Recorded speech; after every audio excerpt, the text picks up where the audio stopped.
All right, y'all, we are back with another video, and here we go again with corrupt Fani Willis. Now, it's been a while since we covered Fani Willis, but this one here was coming by Dr. Steve Turley, and he said Fani Willis just got her worst news yet, and anytime Fani Willis gets some bad news is always a good sign for Donald Trump, because we know all these corrupt people are working under Joe Biden, trying to help him, just like the Jack Smiths of the world.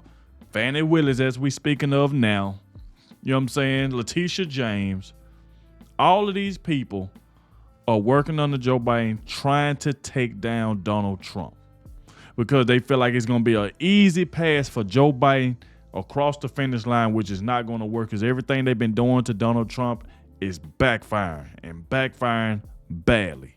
So we definitely want to check this out. Make sure y'all please hit that like button for me. Subscribe to the channel. Shout out to everybody showing so much support. Shout out to the one that always watches the entire video. I appreciate all of you that always leave comments saying that you watched the entire video. I really, really appreciate it. Like I said before, please hit that like button. Subscribe to the channel so you can stay up to date with everything that's going on. Without further ado, let's go ahead and dive straight to it.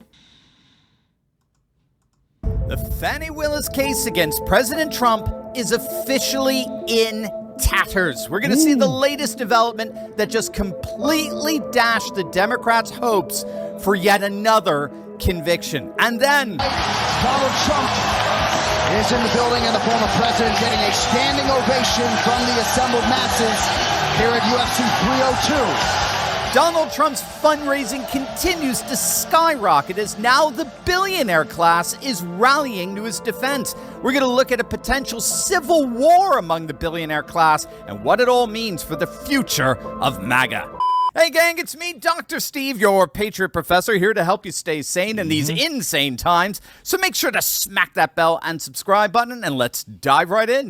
Fulton County District Attorney Fani Willis, whose high-profile sham case against President Trump is already in tatters due to her illicit affair with a subordinate, has just received her worst news yet. The Georgia County of Appeals has officially set a date of October 4th to hear oral arguments by President Trump's lawyers to remove Willis from the case. Now, the appeal was filed immediately after the judge in this case, Scott McAfee, required that just one of the two lovebirds, either Willis or her boy toy Nathan Wade, had to recuse themselves in order for the case to move forward, which was, we noticed at the time, an absolutely absurd decision.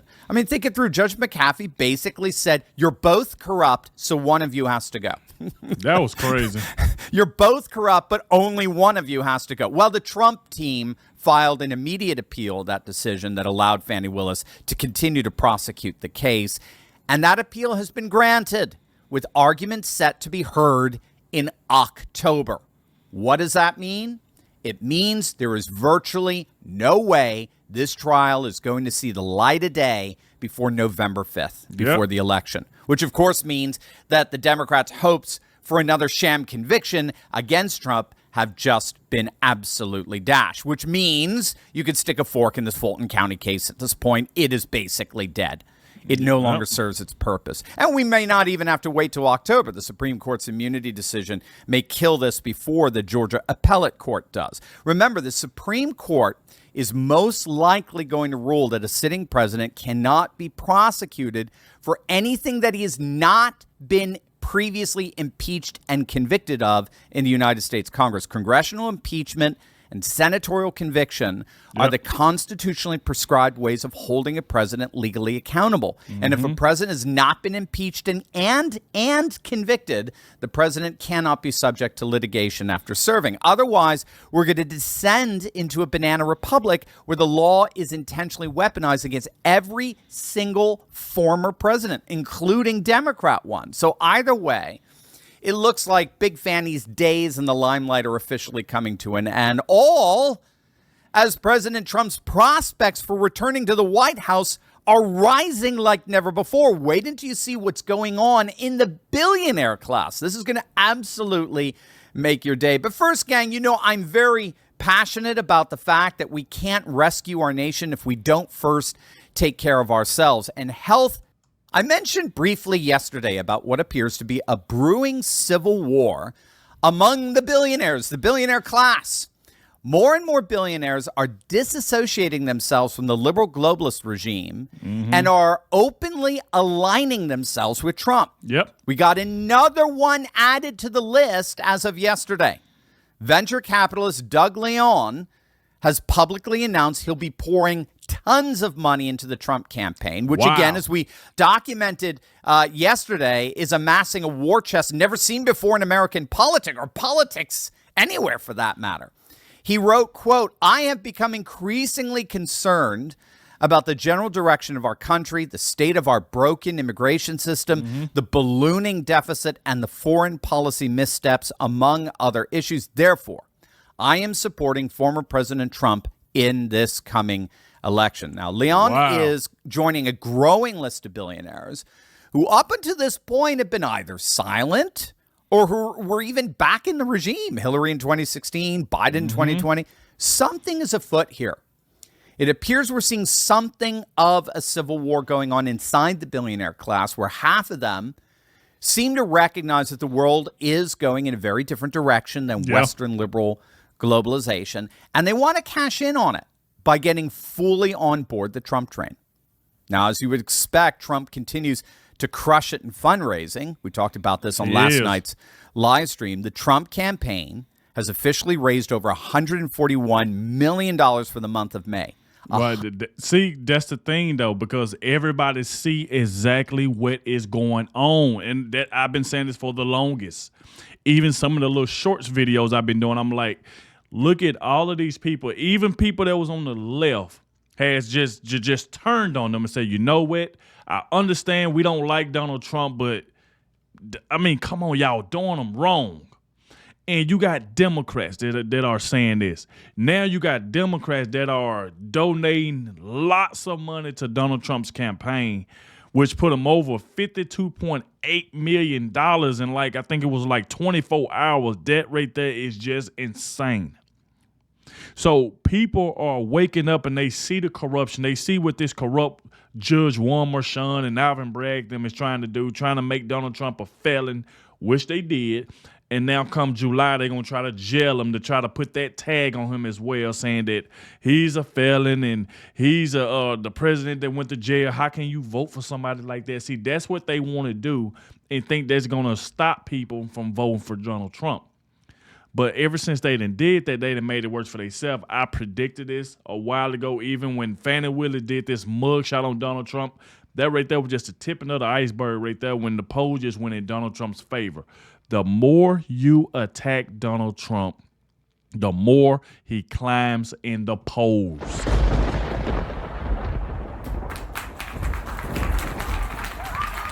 It happens every time. It happens every time.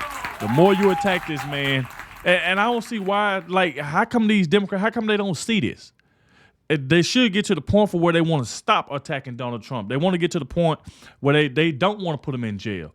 And then come news find out, make sure y'all check out my video from yesterday when this woman from The View, Sunny Holston, said she got news from DA Alvin Bragg's office that they're going to try to get Donald Trump 1 year in jail and trying to put him in Rikers Island prison, like one of the most worst prisons in America. I mean, the worst prison of them all. And they trying to put him in there, and they don't want him to be protected. So they wanted to make Donald Trump a felon, so he can't be protected if he's sent to prison, which means he'll be in cells with crazy people and stuff like that. So they trying their best to get this man killed. Exactly what they trying to do. This is just crazy. Like, how come y'all can't beat Donald Trump fair and square? Why can't you beat him fair and square? Why you got to keep using the court systems? Why Joe Biden got to keep using all these corrupt judges? Why they funded by Soros? This is just crazy. Now, look what they did. Breaking Trump's campaign, RNC, and other MAGA organizations raised nearly $300 million in May. Joe Biden would never get that. Never. The average donation was $70.27. Trump bump. President Trump's campaign raised $141 million in massive May. I mean, the numbers, the support that people have for Donald Trump And then what the thing about it is that majority of support came from the left. A good bit of people on the left that didn't even like Donald Trump, but they seen the way this man is being treated because they know it can happen to them. They know it can happen to them. So, and then we get it. We understand why now they supporting Trump. That's why you see so many people now say, hey, I'm supporting Trump. Forget this.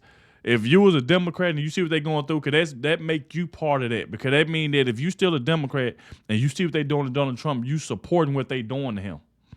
People always support it until it happens to them. Then when it happened to you, then what?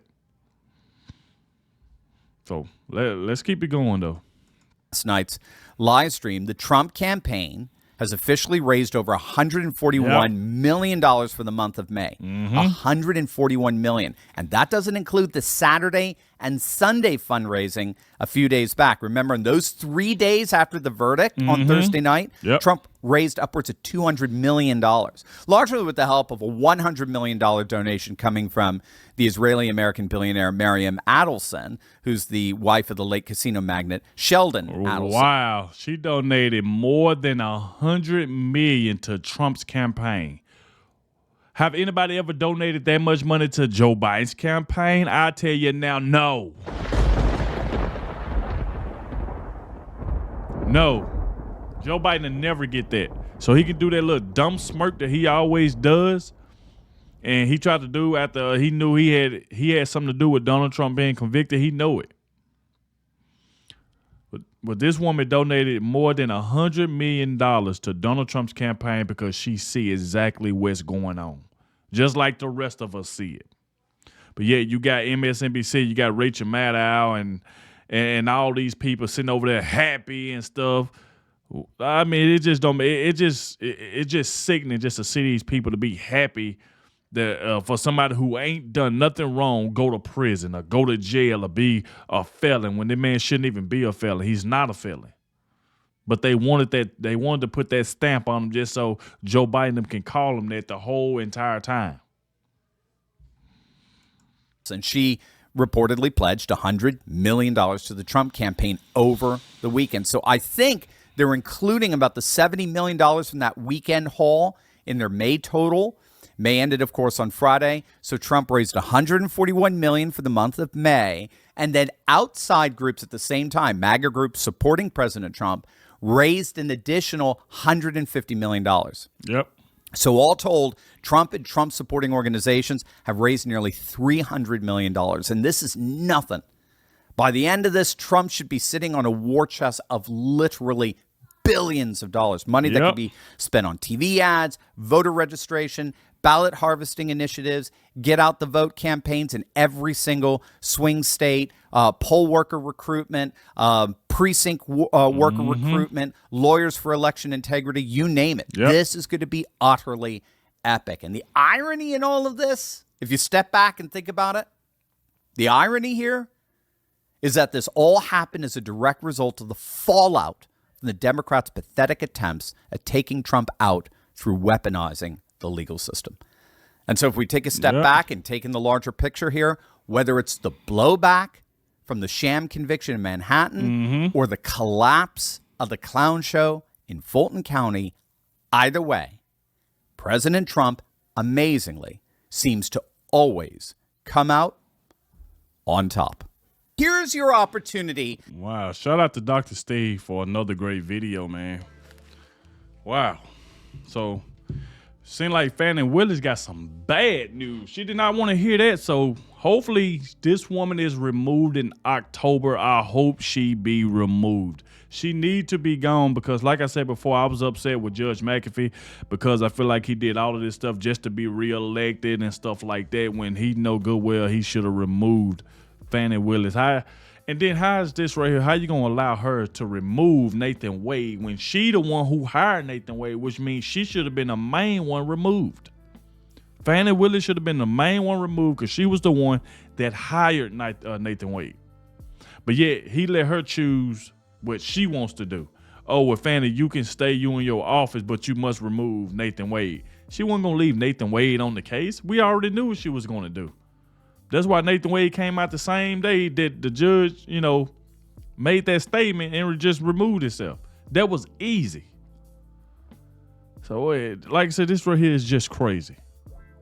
But like I said, y'all let me know in the comment section what y'all think about this. Like I said, anytime Fani Willis gets some bad news or the worst news ever, it always a good sign for Donald Trump, man, because like I said before, they are doing him wrong, but we can make this right come November. So make sure everybody vote for Donald Trump.